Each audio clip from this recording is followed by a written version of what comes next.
So it's interesting. Let's see. Bloomington, Indiana. Steve says the NRA has studies that show that guns are used by U.S. citizens 2 million times a year. I would like to see the studies. Who would know about that? What's Lott's first name? John Lott. Yeah. But of course, for the left, the moment they would hear it's an NRA study, it would invalidate it. Just as if I hear something as an ACLU study, I invalidate it. The trust problem is a very real one in the country. It's a very, very real problem. William in Pasadena, California, says people are buying guns. A lot of people are buying guns for protection. That is correct. Why else do you buy guns? I don't hunt, and I don't sport shoot. The only reason I have guns is for protection. I think that's true for most people.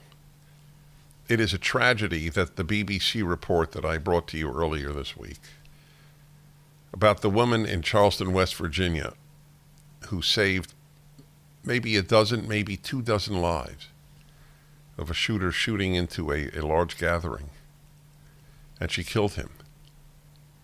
She happened to have a permit for a gun. She obviously knew how to wield it.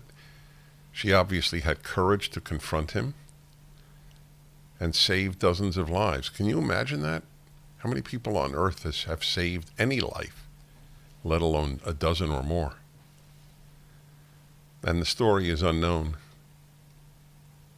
Because it's not a story that CNN would want to report. Anyway, if it reported it, very few people would know about it.